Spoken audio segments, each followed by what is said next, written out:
Hello beautiful people, how are you doing today? Welcome back to my channel. If it's your first time here, I welcome you specially. Thank you for clicking to watch this video, and I hope you will stay by subscribing to my channel. Okay, so what you have on your screen right now is a delicious authentic Egusi Ijebu, and I'm going to show you how to make it in a few easy steps. As you already know, I don't like to waste time, so let's get to it. The base for this soup is very simple: some melon seeds, dried pepper, that is chili, and of course onions. I'm going to blend these very smooth. I have washed and transferring these into the blender now. I will add a bit of water and blend until it is smooth. And in case you're wondering why dried pepper, why not any other type, that is because atabibe, which is dried pepper, gives the soup its authentic taste. And remember, I said we're making authentic Egusi Ijebu, so this is how we do it. This is how to get the taste of home. And you know, dry pepper also has its own special aroma, so I'm not going to say if you want you can use scotch bonnet pepper, that is atarodo. If you're aiming for the authentic taste in your Egusi Ijebu, then it has to be dry pepper.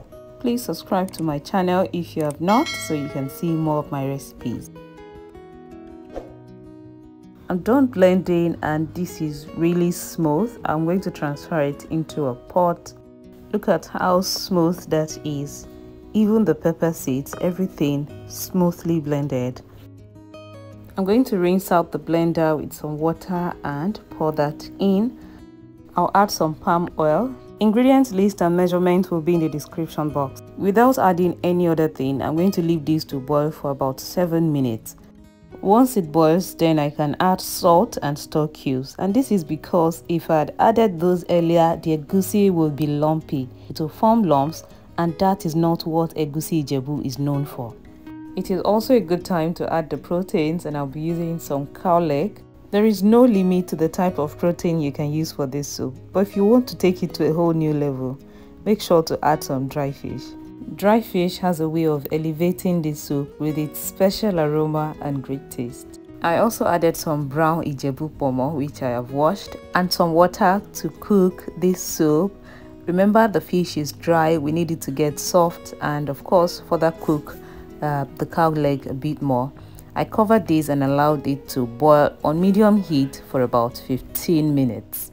This is 15 minutes later and it is looking good. The soup is still quite light, so I'm going to turn down the heat and allow it boil for a bit more until it gets thickened up a bit more. Egusi Ijebu is not known to be too light or too thick. I'm going to show you the perfect consistency very soon. If you're enjoying this video and this soup already looks like something you'd like to try, please let me know in the comments. Also give me a thumbs up. I would like to see that. At this point, I also tasted for salt, and I think I added a little more because when I tasted it, I felt like it could use a bit more salt, so I added some. If you have watched my videos a couple of times but you have not subscribed, I really don't know why you're holding back, because I have loads and loads of amazing recipes to show you. So if you subscribe and turn on notification bell, you can be alerted whenever I post a new video. So this is a good consistency. You can see from the look of the fish, it is soft, the taste is great, the consistency is perfect, and I'm going to take it off the heat. While the soup was going on, I started boiling some water for eba. And I'm not making just any type of eba. I am making eba with lebu. If you don't know what lebu is, it is a more fine texture of what we call gari, usually made from cocoa gari, that is bigger granules extracted from when you fry gari. It is blended into a finer powder, and in Ijebu we make eba out of it. I know other tribes also use this. I should also mention that it is not only eba you can enjoy with this soup. You can enjoy it with a variety of swallows, from pounded yam to semo, even amala. If you eat this with fufu, you will overeat. I'm not even capping.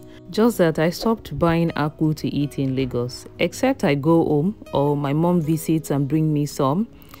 I don't buy fufu to eat in Lagos after hearing all of those things that they do with our food. Well, I served this delicious soup with the eba I just made. I topped it with some dry fish and cow leg and finished everything off with a wedu. This was absolute deliciousness. I enjoyed it so much. Everyone in the house did. So whether you're Ijebu or not, you should try this soup. It is good. You're going to testify to it. Thank you so much for watching today's video. Please subscribe if you have not, and I will see you again with another fantastic recipe. Bye.